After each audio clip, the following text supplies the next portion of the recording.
ಆತ್ಮೀಯರೇ, ಜನಕನ್ನಡ ವಾಹಿನಿಗೆ ಸ್ವಾಗತ. ನಾನು ಲಿಂಗರಾಜ್ ಧಾರವಾಡ. ಇಂದು ಧಾರವಾಡ ಜಿಲ್ಲಾಧಿಕಾರಿಗಳ ಕಚೇರಿ ಎದುರು ಅಂಗನವಾಡಿ ಕಾರ್ಯಕರ್ತರ ಪ್ರತಿಭಟನೆಯ ಬಗ್ಗೆ ವರದಿ ಜಗದೀಶ್ ಕುಣಕಲ್ ಅವರಿಂದ. ಧಾರವಾಡ ಜಿಲ್ಲಾಧಿಕಾರಿಗಳ ಕಚೇರಿ ಎದುರು ಇಂದು ಕೇಳಿಬಂದ ಘೋಷಣೆಗಳು ಕೇವಲ ಸಂಬಳ ಹೆಚ್ಚಳದ ಬೇಡಿಕೆ ಅಲ್ಲ, ಇದು ವ್ಯವಸ್ಥೆಯ ವಿರುದ್ಧದ ಆಕ್ರೋಶ. ಅಂಗನವಾಡಿ ಅಡುಗೆ ಕಾರ್ಯಕರ್ತರು, ಆಶಾ ಕಾರ್ಯಕರ್ತೆಯರು, ವರ್ಷಗಳ ಕಾಲ ಸರ್ಕಾರದ ಯೋಜನೆಗಳನ್ನು ಭುಜಕ್ಕೆ ಹೊತ್ತು ಸಾಗಿಸಿದ ಮಹಿಳೆಯರು ಇಂದು ತಮ್ಮ ಹಕ್ಕಿಗಾಗಿ ಬೀದಿಗಿಳಿದಿದ್ದಾರೆ.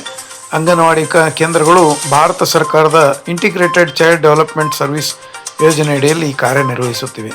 ಮಕ್ಕಳ ಪೌಷ್ಟಿಕತೆ, ಗರ್ಭಿಣಿಯರ ಆರೈಕೆ, ತಾಯಂದಿರ ಸಲಹೆ ಇವೆಲ್ಲವೂ ಅವರ ಹೊಣೆಯಾಗಿದೆ. ಆಶಾ ಕಾರ್ಯಕರ್ತೆಯರು ನ್ಯಾಷನಲ್ ಹೆಲ್ತ್ ಮಿಷನ್ ಅಡಿಯಲ್ಲಿ ಗ್ರಾಮೀಣ ಆರೋಗ್ಯ ವ್ಯವಸ್ಥೆಯ ಬೆನ್ನೆಲುಬಾಗಿದ್ದಾರೆ. ಲಸಿಕೆ, ಆರೋಗ್ಯ ಜಾಗೃತಿ, ತುರ್ತು ಆರೋಗ್ಯ ಮಾಹಿತಿ, ಮನೆ ಮನೆಗೆ ತೆರಳಿ ಸೇವೆ ಸಲ್ಲಿಸುತ್ತಿದ್ದಾರೆ. ಪ್ರಶ್ನೆ ಒಂದೇ, ಇಷ್ಟು ದೊಡ್ಡ ಹೊಣೆಗಾರಿಕೆ ಹೊತ್ತಿರುವ ಇವರಿಗೆ ಸಿಗುತ್ತಿರುವುದು ಗೌರವವೇ ಅಥವಾ ಕೇವಲ ಗೌರವಧನವೇ?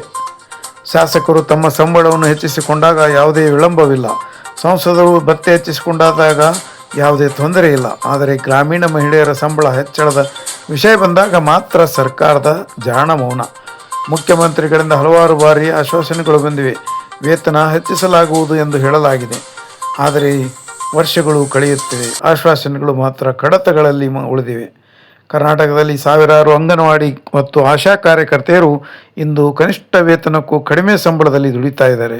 ಸರ್ಕಾರಿ ನೌಕರರ ಸ್ಥಾನಮಾನ ಇಲ್ಲ, ಪಿಂಚಣಿ ಭದ್ರತೆ ಇಲ್ಲ, ಆರ್ಥಿಕ ಸ್ಥಿರತೆ ಇಲ್ಲವೇ ಇಲ್ಲ. ಇದು ಕೇವಲ ವೇತನದ ಪ್ರಶ್ನೆಯೇ ಅಲ್ಲ, ಇದು ಸಾಮಾಜಿಕ ನ್ಯಾಯದ ಪ್ರಶ್ನೆ, ಇದು ಮಹಿಳಾ ಗೌರವದ ಪ್ರಶ್ನೆ, ಇದು ಕಾರ್ಮಿಕ ಹಕ್ಕಿನ ಪ್ರಶ್ನೆ. ಒಂದೆಡೆ ಕೋಟ್ಯಾಂತರ ರೂಪಾಯಿಗಳ ಯೋಜನೆಗಳು ಘೋಷಣೆ ಆಗುತ್ತವೆ, ಮತ್ತೊಂದೆಡೆ ಆ ಯೋಜನೆಗಳನ್ನು ನೆಲಮಟ್ಟದಲ್ಲಿ ಜಾರಿಗೊಳಿಸುವ ಮಹಿಳೆಯರಿಗೆ ಬದುಕಲು ಸಾಕಾಗದ ಸಂಬಳ. ಸರ್ಕಾರಕ್ಕೆ ಪ್ರಶ್ನೆ, ಈ ಮಹಿಳೆಯರ ಶ್ರಮಕ್ಕೆ ಬೆಲೆ ಇಲ್ಲವೇ? ಅವರ ಕುಟುಂಬಗಳ ಜೀವನ ಮಹತ್ವವಿಲ್ಲವೇ? ಧಾರವಾಡದ ಈ ಪ್ರತಿಭಟನೆ ಕೇವಲ ಒಂದು ಜಿಲ್ಲೆಯ ಧ್ವನಿಯಲ್ಲ, ಇದು ರಾಜ್ಯದ ವ್ಯಾಪಿ ಕೋಪದ ಪ್ರತಿಧ್ವನಿ.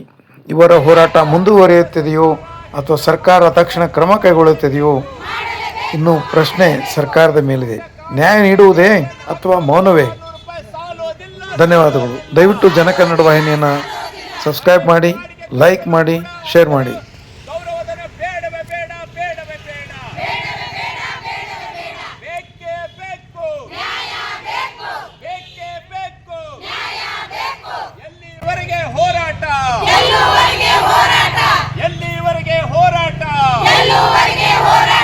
ಯಾತಕ್ಕಾಗಿ ಹೋರಾಟ? ಕೇವಲ 4,600 ರೂಪಾಯಿ ಬಾಡಿಗೆ ಕಟ್ಟಲು ಸಾಲೋದಿಲ್ಲ. ಬೆಲೆ ಏರಿಕೆ ದಿನಗಳಿಗೆ ತಕ್ಕಂತೆ ಬಿಸಿ ಊಟ ಕಾರ್ಮಿಕರಿಗೆ ಹೆಚ್ಚಳ ಮಾಡಿ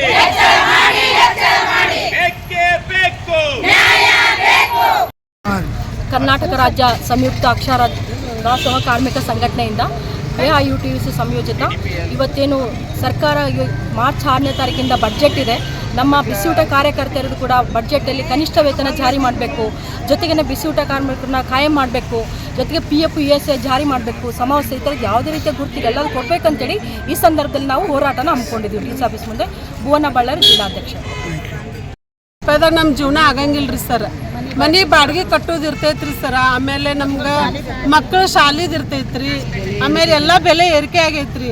ಒಂದು ಗ್ಯಾಸ್ ತೊಗೋರಿ, ಒಂದು ಕಾಯಿಪಲ್ಲೆ ತೊಗೋರಿ, ಒಂದು ಎಣ್ಣೆ ತೊಗೋರಿ, ಎಲ್ಲ ರೇಟ್ ಜಾಸ್ತಿ ಮಾಡ್ಯಾರ ಸರ್.